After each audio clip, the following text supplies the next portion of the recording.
de bienvenida a este nuevo video del canal. Vamos a dedicar esta sesión para hablar del tema de longitud de arco y elementos de volumen en coordenadas curvilíneas. Vamos a utilizar parte de los videos anteriores y algunas definiciones que encontramos o que calculamos en dichos videos, algunas propiedades del producto triple. Por tanto, les recomiendo que si no han visto los videos anteriores, les echen un vistazo para poder seguirme en esta sesión. Listo. Bueno, en primer lugar vamos a recordar que el vector de posición de un punto P de la forma XYZ, en donde X es una función de una coordenada curvilínea x1, perdón, u sub 1, u sub 2 y sub 3. Y es una coordenada curvilínea, es una función, bueno, aquí sería función de x, y sería una función de la coordenada curvilínea u sub 1, u sub 2 y u sub 3, y z sería también una función de la coordenada curvilínea u sub 1, u sub 2 y u sub 3. Entonces, a este punto P nosotros le asociamos un vector posición que dependía del punto X, Y y Z. Pero como nosotros estamos mostrando en este momento una dependencia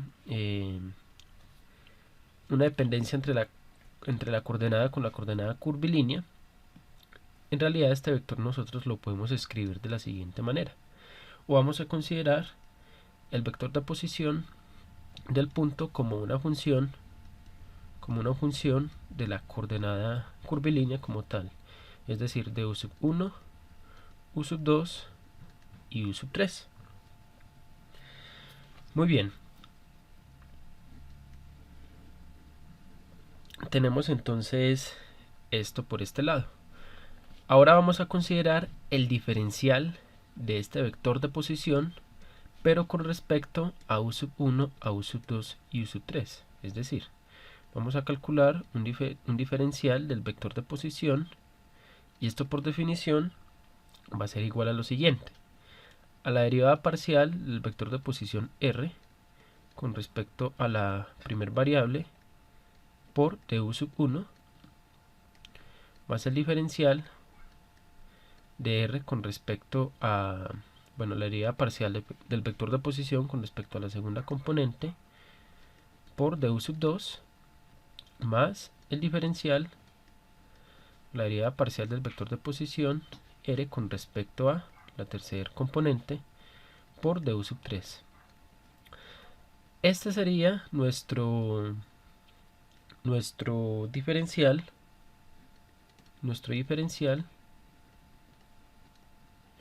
de posición. Listo. Es decir, vamos a hacerlo gráficamente. Yo por aquí tendría mi plano tridimensional. Este sería el eje X, el eje Y, el eje Z. Aquí tengo mi punto de coordenadas, digamos X, Y, Z, si estuviéramos en cartesianas, y desde el origen hasta el punto yo trazo mi vector de posición, que sería básicamente este. Y cuando yo hablo, bueno, todo este verde sería mi vector de posición r, pero cuando yo trato un diferencial, estoy tomando una porción muy pequeña de ese vectorcito, digamos esta, por ejemplo. Estoy tomando esta porción de vector, y este es el que estoy llamando diferencial de vector de posición. Es una cantidad infinitésima de ese vector. Muy bien, ¿cómo vamos a definir el diferencial de longitud de arco? Lo vamos a definir de la siguiente manera. Lo voy a escribir por aquí: diferencial de longitud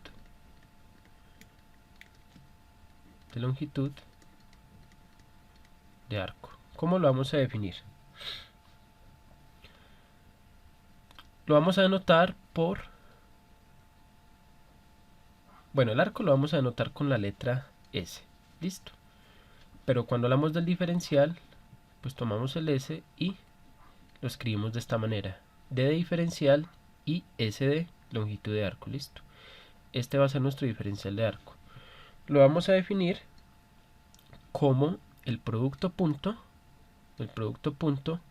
entre este diferencial de posición con el mismo. Es decir, va a ser el producto punto de este vector con el mismo. Este va a ser nuestra definición de diferencial de longitud de arco. Bueno, ¿esto a qué sería igual? Vamos a considerar que el sistema de coordenadas es curvilíneo, ¿listo?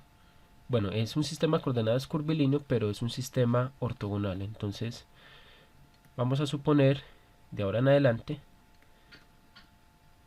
suponer que el sistema de coordenadas, o que el sistema de coordenadas es ortogonal.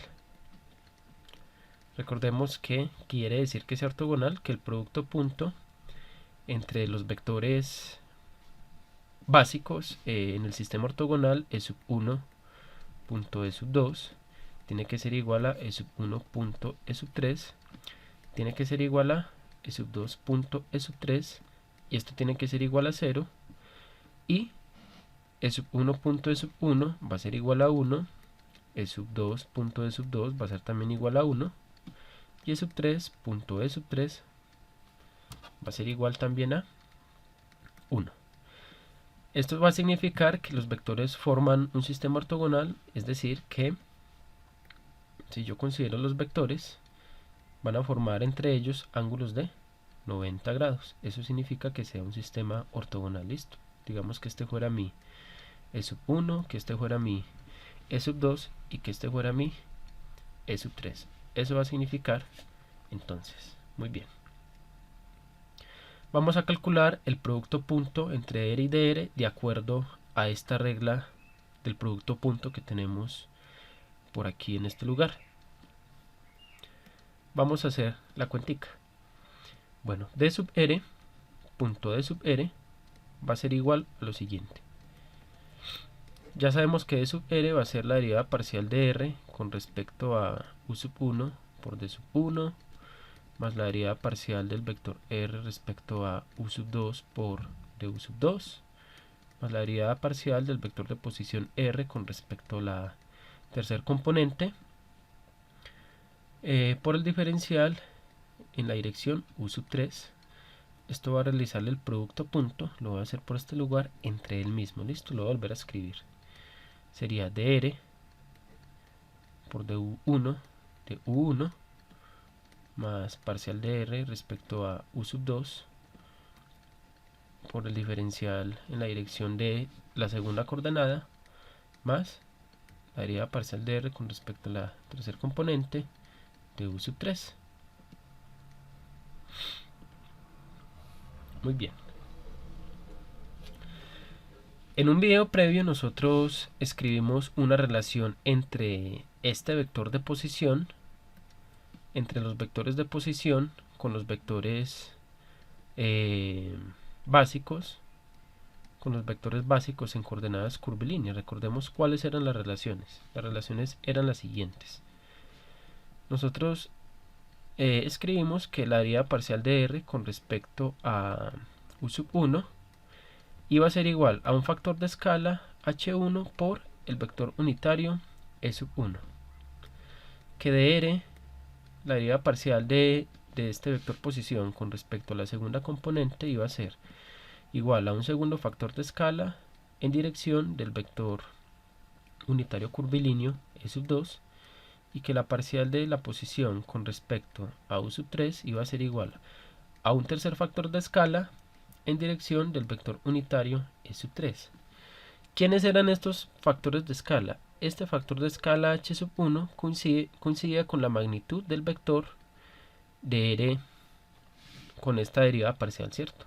Es decir, h1 iba a ser igual a la magnitud del vector de posición, de la derivada del vector de posición con respecto a la primer componente, que este segundo factor de escala iba a ser igual a la magnitud de la derivada parcial de r con respecto a u sub 2, es decir, a la magnitud de este mismo vector, y que el tercer factor de escala iba a ser igual a la derivada parcial de r con respecto a la tercera variable. De esta manera nosotros vamos a poder escribir nuestro diferencial de posición de la siguiente manera. Entonces ya tenemos esta derivada parcial va a ser igual a este factor de escala por este vector, análogamente esta a este factor de escala por este vector, y esta tercera derivada parcial va a ser el factor de escala 3 en dirección de este vector. Vamos a sustituir estos valores en esta ecuación que tenemos para nuestro diferencial de posición. Listo. ¿Qué vamos a tener entonces? Vamos a tener que este diferencial de desplazamiento o de posición, bueno, como lo queramos llamar, va a ser igual a h1 por de u1 en dirección e1. Listo. Aquí ya aparece nuestro factor de escala y aparece el diferencial de la primer componente de la coordenada curvilínea más h2 de u sub 2 e sub 2 más nuestro tercer factor de escala, que sería h3 por du3 en dirección e3. Listo. Esta sería una manera compacta de escribir este diferencial. Vamos a volver a realizar el producto punto entre él y el mismo, ¿sí? ¿Qué vamos a obtener? Vamos a obtener nuestro diferencial de longitud de arco. Esto va a ser igual a dr punto dr, que va a ser igual a lo siguiente. Bueno, dr ya lo tenemos escrito en términos de los factores de escala, lo vamos a volver a escribir de esa misma manera. Sería h1 de 1 EU1 más h2 de U2 EU2 E2 más h sub 3 diferencial u sub 3 por e sub 3, y esto le vamos a realizar el producto punto entre el mismo, ¿sí? h1 de u1 en dirección e1 más h2 de u2 en dirección e2 más h3 de u3 en dirección e sub 3. Realizamos el producto punto componente a componente de forma usual, y nuevamente repito, vamos a utilizar el hecho de que estamos suponiendo que va a ser un sistema de coordenadas curvilíneo ortogonal. Listo. Vamos a tener lo siguiente. Multiplicamos únicamente las componentes escalares de cada uno de estos vectores. Sería esta por esta componente por esta componente y esta componente por esta componente. ¿Qué nos va a quedar?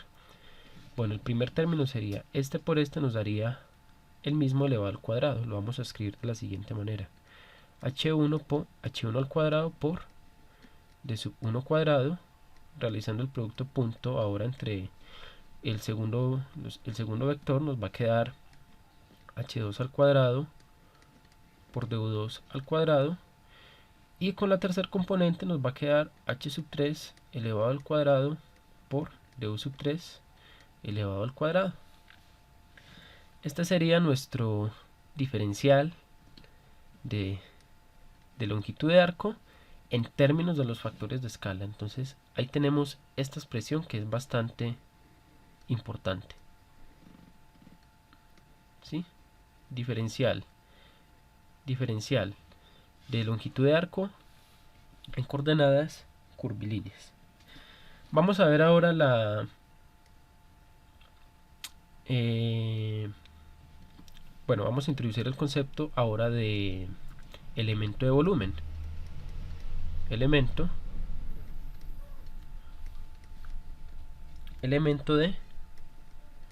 de volumen en coordenadas curvilíneas ortogonales. Muy bien. Recordemos cómo era gráficamente o cómo podíamos ver visualmente un sistema curvilíneo.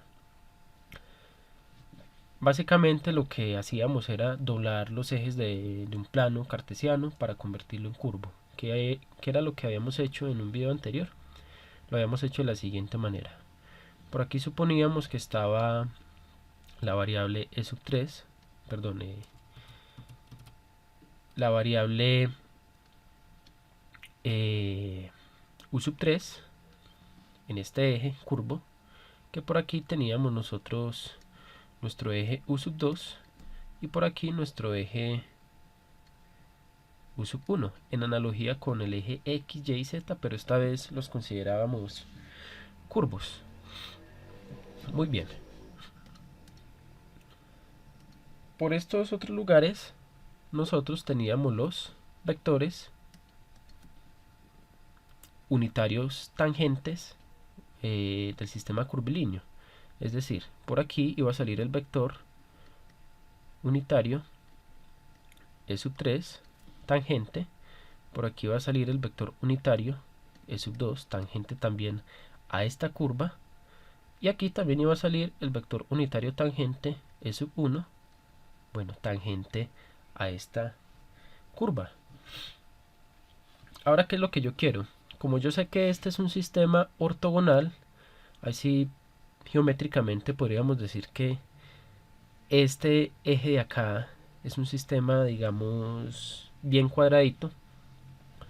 Pues bueno, vamos a construir sobre ese sistema un cubito y ya le vamos a dar las dimensiones. Lo voy a hacer de la siguiente manera. Bueno, digamos que esta va a corresponder a la primera cara del cubo. Esta de acá, subo por aquí, va a corresponder a la segunda cara del cubo. Este lado de acá sería paralelo a este vector de acá. Mejor dicho, estoy formando un paralelepípedo, listo. Tendríamos esto por aquí, seguimos prolongando, prolongamos y bien, ahí nos sale nuestro elemento de volumen, que va a ser este verdecito que acabo de realizar ahí. ¿Cuáles van a ser las dimensiones de ese elemento de volumen? ¿Cómo las vamos a definir? De la siguiente manera. Vamos a considerar lo siguiente. Nos vamos a centrar aquí en este primer eje curvo, en el eje curvo u sub 1. Cuando nosotros nos vamos moviendo a través de este eje, así como yo lo estoy haciendo, se están manteniendo constantes las componentes o las variables u sub 3 y u sub 2. Siempre la variación la hago acá en el eje curvo u sub 1 y mantengo constantes u sub 3 y u sub 2. Muy bien. Entonces, ¿cómo sería el diferencial o cuál sería la diferencial? Digamos que yo selecciono una porcioncita acá, una porcioncita. ¿Cuál sería el diferencial de posición en dirección de esta variable? Pues sencillamente va a ser tomar este vector que nosotros teníamos, este dr,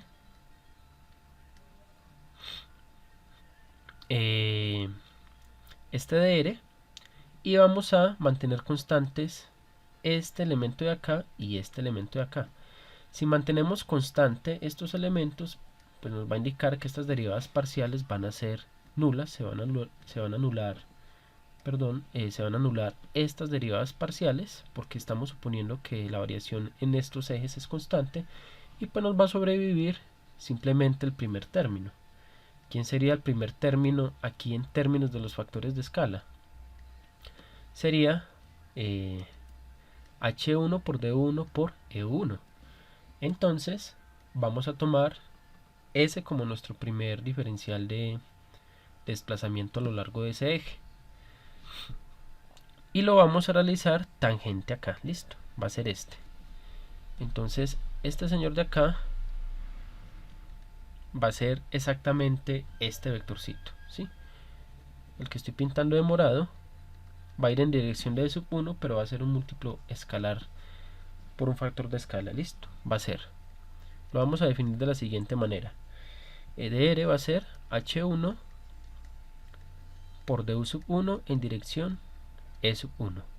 Este va a ser nuestro vectorcito de desplazamiento en esta dirección. Ahora, análogamente para esta dirección de aquí, ¿qué vamos a tener? Vamos a tener que ese desplazamiento infinitesimal va a estar dado por la siguiente cantidad: dr igual a el factor de escala h2 por el diferencial de u sub 2 en dirección e sub 2. Y finalmente para este eje de acá vamos a tener también el siguiente diferencial. Bueno, en el caso de u sub 3, análogamente como analizamos con u sub 1, cuando medimos la variación a lo largo de este eje curvo, estamos manteniendo constantes este eje u sub 1 y este eje u sub 2, de manera que dr va a tomar la siguiente forma: factor de escala h3 por du sub 3 por e sub 3. Muy bien, estos señores de acá son vectores, ¿sí? ¿Por qué? Están en términos de los vectores unitarios básicos del sistema curvilíneo. Aquí está, tenemos E sub 1, tenemos E sub 2, tenemos E sub 3, y estos de aquí serían componentes, estos coeficientes serían componentes escalares. Ya nosotros sabemos una expresión para calcular el volumen de este paralelepípedo y tenemos una expresión vectorial que nos permite calcularlo de manera sencilla. El volumen, que lo voy a llamar dB, elemento de volumen, diferencial de volumen, me va a representar todo este cubito, va a ser exactamente igual. Bueno, para diferenciar estos dr, los voy a escribir de la siguiente manera: este va a ser para mí dr sub 1, este va a ser para mí dr sub 2 y este va a ser para mí dr sub 3, y son vectores claramente. Bien, voy a colocar la flechita para indicar que son cantidades vectoriales. ¿Cómo calculo entonces el volumen? Por definición va a ser el producto triple entre este vector y este vector. ¿Cómo escribo eso? Pues va a ser de r sub 1 punto el producto vectorial. Bueno, lo voy a hacer de la siguiente, sin pérdida de generalidad, lo puedo hacer de la siguiente manera. A ver, ¿cómo lo podemos escribir? Escribámoslo de la siguiente manera. Voy a considerar el producto punto. Aquí voy a considerar de mi primer diferencial, listo, de r sub 1, bueno, como lo tenía escrito ahorita. Y voy a realizar el producto cruz entre estos dos vectores. Da igual si yo lo hago, digamos, por este lado el producto cruz y luego el producto punto con e sub 3, o si lo hago acá, e sub 2, e sub 3 y luego el producto punto con e sub 1. Esa es una propiedad del producto triple, listo, que no cambia si yo permuto los vectores. Entonces tendríamos dr1 producto punto por el producto vectorial de dr sub 2 cruz dr sub 3. Pero bueno, ¿quién es dr de sub r sub 1? Voy a sustituir por lo que vale, ¿sí? Sería h1 por du sub 1 en dirección e sub 1 producto punto dr sub 2. ¿Quién es dr sub 2? Aquí lo tenemos, sería h2 du sub 2 por e sub 2, y esto lo realizo el producto vectorial con dr sub 3, que sería h sub 3 du sub 3 en dirección e3. Bien, desde un principio pues ya habíamos dicho que estos factorcitos de acá eran cantidades escalares. Como son cantidades escalares, por propiedades del producto punto y el producto vectorial pueden salir de esos productos. ¿Qué nos va a quedar? Que este dB va a ser igual, lo voy a hacer más abajito, bueno, hagámoslo acá, se nos acabó el tablero. dB va a ser igual, voy a sacar estos componentes escalares de esa expresión de la siguiente manera: bueno, h1 por h2 por h3 du1, du2, du3, y esto sería un escalar que multiplica al producto triple E1, producto punto, E2, cruz, E3. Bien. Como el volumen es una cantidad, bueno, le vamos a exigir al volumen que sea una cantidad positiva. Usualmente, la mayoría de veces uno encuentra esta expresión metida entre barras de valor absoluto. Entonces vamos a considerar es el valor absoluto de esta cantidad para garantizar que esta cantidad de volumen siempre sea positiva. Listo. Entonces metemos esto por aquí y metemos esto por aquí. Bien. Así que esto va a estar metido en valor absoluto y vamos a tener entonces lo siguiente. Bueno, como estos son vectores unitarios sin pérdida de generalidad, vamos a suponer que E1 tiene la siguiente, bueno, como ya forman un sistema ortogonal, vamos a considerar que E1 tiene esta forma, ¿no? Digamos 1, 0, 0. E2 tiene la forma 0, 1, 0. Y E3 tiene la forma 0, 0, 1. Estas serían las componentes de esos vectores en el sistema, en tal sistema curvilíneo. Listo. El determinante, bueno, nosotros ya habíamos calculado una expresión para el producto triple. Va a ser la matriz formada cuyas filas van a corresponder a las magnitudes escalares de estos vectores. Por tanto, esto va a ser igual al determinante, bueno, el valor absoluto del determinante de la matriz formada por 1, 0, 0, 0, 1, 0 y 0, 0, 1. Y bueno, esta sería la matriz identidad. Es una matriz diagonal, su determinante es el producto de los elementos de la diagonal. Tendríamos 1 por 1, 1 por 1, 1. Esto nos daría el valor absoluto de 1 y esto es exactamente igual a 1. Bien, en conclusión, el elemento de volumen se resume a lo siguiente. A de B igual a H1 por H2 por H3 por el producto de los diferenciales de U1, de U2 y de U3. Bien, voy a eliminar esta partecita de aquí. Y hemos llegado a lo que queríamos. Expresamos el elemento de volumen, el diferencial de volumen de este elemento en coordenadas curvilíneas como un producto de los diferenciales respecto a las coordenadas curvilíneas por los factores de escala de cada uno de ellos.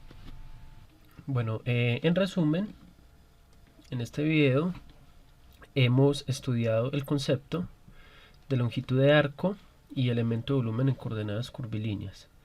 Vimos entonces la expresión para, bueno, la expresión que nos representa un diferencial de arco que vendría por esta cantidad que tenemos acá en este lugar.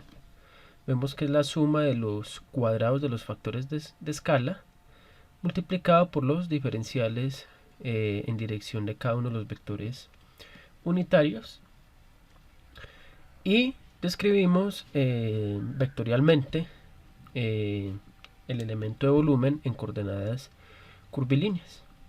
En un próximo video vamos a estudiar un poquito el jacobiano de este tipo de transformaciones. Vamos a definir lo que es el jacobiano. Y bueno, no siendo más, nos veremos en una próxima ocasión.